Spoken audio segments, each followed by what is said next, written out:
So friend, ये है बहुत ही इम्पोर्टेंट वीडियो जिसमें महिला आरक्षण बिल के बारे में हम लोग बात करेंगे। 2023 जो हाल ही में पास हुआ है हमारे नए संसद भवन में, और जहाँ पर हम लोग इस वीडियो में महिला आरक्षण बिल से जुड़े हर उस इम्पोर्टेंट फैक्ट्स पे बात करेंगे जो हमारे एग्ज़ाम के लिए ज़रूरी है।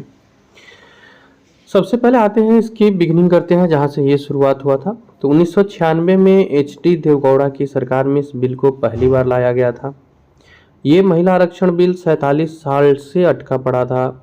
साल 2020 में यह बिल यूपीए सरकार में राज्यसभा में तो पास हो गया, लेकिन इसे लोकसभा में पेश नहीं किया गया।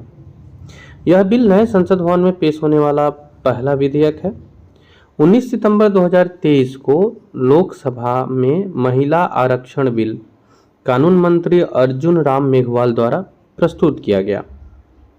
सो ये याद रखिएगा, यह बिल नए संसद भवन में पेश होने वाला पहला विधेयक है और ये पेश 19 सितंबर 2023 को महिला आरक्षण बिल कानून मंत्री अर्जुन राम मेघवाल के द्वारा पेश किया गया। 20 सितंबर 2023 को लोकसभा में इसे पास किया गया। लोकसभा में इस बिल को लेकर 454 मत पक्ष में पड़े थे, जबकि खिलाफ में 2 मत डाले गए। 21 सितंबर 2023 को राज्यसभा में इसे पेश किया गया। तो ये इम्पोर्टेंट फैक्ट्स हैं। लोकसभा में इस बिल को लेकर 454 यानी कि आप कह सकते हैं कि लगभग सहमति थी, पूर्ण सहमति के आसपास कह सकते हैं जो लोग उपस्थित थे। 21 सितंबर 2023 को राज्यसभा में इसे प्रस्तुत किया गया और हम लोग जानते हैं कि इसके बाद प्रोसेस क्या होता है। राज्यसभा में ये बिल पारित होती है, फिर भेजा जाता है राष्ट्रपति को और फिर इसको कानूनी जामा पहनाया जाता है। महिला आरक्षण विधेयक 2023 128वां संविधान संशोधन विधेयक है, बहुत इंपॉर्टेंट हमारे एग्जाम के लिए, और इसको नारी शक्ति वंदन अधिनियम का नाम दिया गया है। महिला आरक्षण बिल को नारी शक्ति वंदन अधिनियम नाम दिया गया है। अब हम लोग डिटेल्स में एक बार देख लेते हैं महिला आरक्षण बिल है क्या। इस विधेयक में लोकसभा और विधानसभाओं में महिलाओं के लिए 33% आरक्षण देने का प्रावधान है।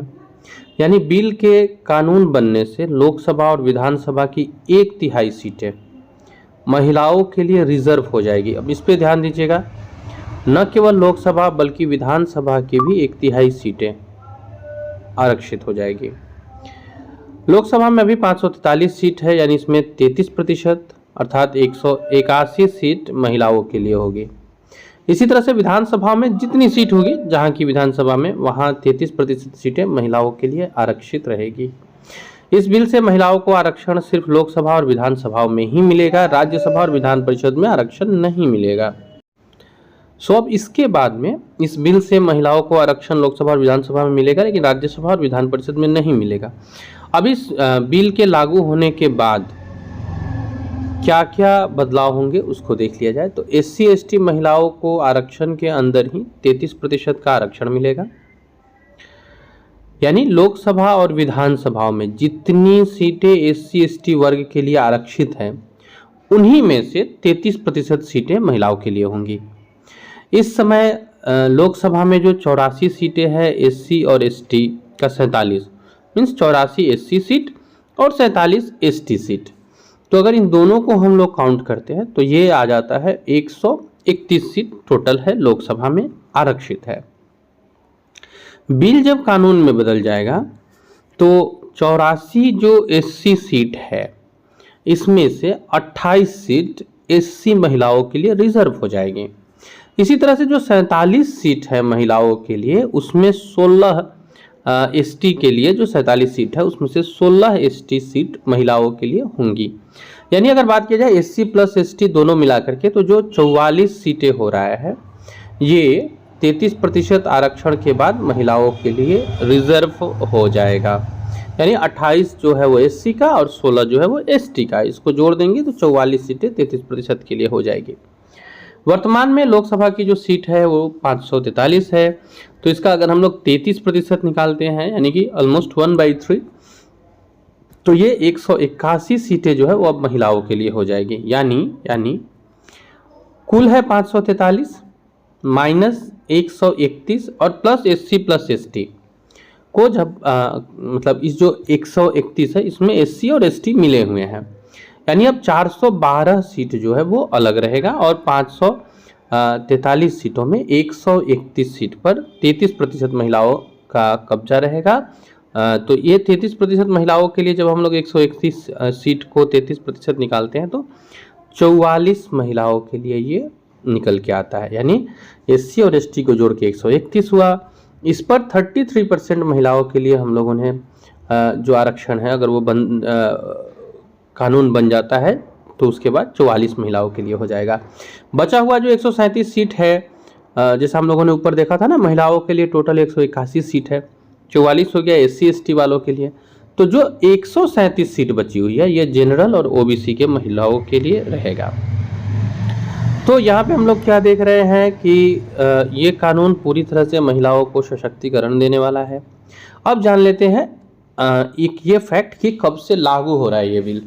तो इसके लागू होने में लंबा वक्त लग सकता है। पहले जनगणना होगी, बाद में परिसीमन होगा, इसके बाद ये कानून लागू होगा। यानी 2024 के लोकसभा चुनाव में ऐसा नहीं दिख रहा है कि महिलाओं के लिए आरक्षण होगा, ऐसा संभव नहीं है। परिसीमन कब होना है तो अब देख लेते हैं इसको। जब तक जनगणना नहीं हो जाती है तब तक तो परिसीमन होगा नहीं। अभी 2021 की जनगणना कंप्लीट नहीं हुई है, 2024 के चुनाव के बाद ही जनगणना का कंप्लीट होने का संभावना दिख रहा है। संविधान ने पहले ही 2026 तक परिसीमन पर रोक लगाई हुई है। अब जब 2021 की जनगणना होगी उसके बाद ही लोकसभा सीटों का परिसीमन भी होगा, यानी 2029 या 2034 के लोकसभा चुनाव में महिला आरक्षण का फायदा मिलेगा। ये ध्यान में रखना है कि परिसीमन होने के पहले तक ऐसा होना संभव नहीं है। यानी परिसीमन में लोकसभा और विधानसभा क्षेत्रों की जनसंख्याओं का पहले आंकड़ा होगा और फिर इसी के आधार पर सीमाएं तय की जाएंगी। पिछला देशव्यापी परिसीमन जो है वो 2002 में हुआ था और फिर इसे लागू किया गया था 6 साल बाद, यानी 2008 में। तो इस बात को भी ध्यान देना होगा। राज्यों की मंजूरी लेनी होगी क्या, अब ये अगला प्रश्न है। तो देखिए, संविधान का अनुच्छेद 368 कहता है कि अगर केंद्र सरकार के कानून से राज्यों के अधिकारों पर कोई प्रभाव पड़ता है तो ऐसे मामले में कानून बनने के लिए कम से कम 50% विधानसभाओं की मंजूरी लेनी होगी। यानी अगर केंद्र सरकार को ये कानून देश भर में लागू करना है तो इसे कम से कम 14 राज्यों की विधानसभा से पास कराना होगा। महिला आरक्षण बिल लागू हो जाने के बाद महिला आरक्षण केवल 15 साल के लिए ही वैध होगा। इसके बाद फिर चाहे तो संसद इसे आगे बढ़ा सकती है। तो ये भी याद रखिएगा कि केवल 15 साल के लिए ही है ये वैध, उसके बाद संसद जैसा चाहे। 17वीं लोकसभा में महिला राजनेताओं की अब तक की सबसे अधिक संख्या 78 यानी लगभग 14.36% रही है। वहीं उपचुनाव सहित वर्तमान में 82 महिला जो है वो सांसद है। ये 17वीं लोकसभा का हम लोग बात कर रहे हैं। नेक्स्ट आते हैं हम लोग इससे जुड़े हुए कुछ जो आपके डाउट्स है उसको क्लियर करने का कोशिश करते हैं। पहला, नए संसद भवन में पेश होने वाला बिल कौन सा बना है? अगर ये प्रश्न करता है तो उत्तर हो जाएगा नारी शक्ति वंदन अधिनियम, क्योंकि ये जो महिला आरक्षण बिल लाया गया है इसी का नाम है नारी शक्ति वंदन अधिनियम। तो ये प्रश्न है जिसका उत्तर बी हो जाएगा। ये क्वेश्चंस हम लोग 2-4 सोल्व करेंगे जिससे हमारा डाउट क्लियर हो जाए। अगला है, लोकसभा में महिला आरक्षण बिल अधिनियम प्रस्तुत किसने किया? तो ये विधि एवं न्याय मंत्री अर्जुन राम मेघवाल ने प्रस्तुत किया। नेक्स्ट आते हैं अपने अगले क्वेश्चन पे। लोकसभा में महिला आरक्षण बिल किस नाम से प्रस्तुत किया गया? तो ये नारी शक्ति वंदन अधिनियम 2023 के नाम से प्रस्तुत किया गया है। अगला, महिला आरक्षण बिल 2023 क्या है? तो ये लोकसभा और विधानसभा में महिलाओं के लिए 1/3 आरक्षण प्रदान करने की योजना है। तो इसी तरह से क्वेश्चंस आपको देखने को मिल सकते हैं एग्जाम में। हम लोगों ने डिटेल्स में चर्चा किया अभी नारी शक्ति वंदन अधिनियम 2023 के बारे में। इसमें से किसमें आरक्षण नहीं मिलेगा अगर पूछता है तो राज्यसभा और विधान परिषद ऐसा है जहां आरक्षण नहीं मिलेगा, बाकी जगहों पे आरक्षण मिलेगा। तो राज्यसभा और विधान परिषद में आरक्षण नहीं मिलेगा। तो इस तरह के प्रश्न हो सकता है कि एग्जाम में आपको देखने को मिले, संभावनाएं इसकी बहुत ज़्यादा है कि इस तरह के प्रश्न आपको एग्जाम में देखने को मिले। आइए एक दो और क्वेश्चन देख लेते हैं, फिर इस वीडियो को कंप्लीट करते हैं। पुरुष एशिया कप 2023 का खिताब किसने जीता है? यह भी रिसेंट में हुआ है और करेंट में बहुत चर्चे में है। पाकिस्तान, श्रीलंका, भारत या बांग्लादेश? इसका उत्तर आप कमेंट बॉक्स में बताइएगा। और फ्रेंड, आज के लिए इतना ही। अगर आप भी जानना चाहते हैं, ऐसे इन्फॉर्मेशन को डिटेल्स में समझना चाहते हैं और आप भी स्टेट पीसीएस या यूपीएससी की तैयारी कर रहे हैं तो कर लीजिए चैनल को सब्सक्राइब, जुड़ जाइए हमसे। आज के लिए इतना ही। Thank you. कोई भी सपना साकार करने के लिए सबसे जरूरी है सही कोच का होना। चुनिए ब्रिज सिविल सर्विस क्लासेस को और करें अपने सिविल सर्विस एग्जाम्स का सपना साकार। Download the app now.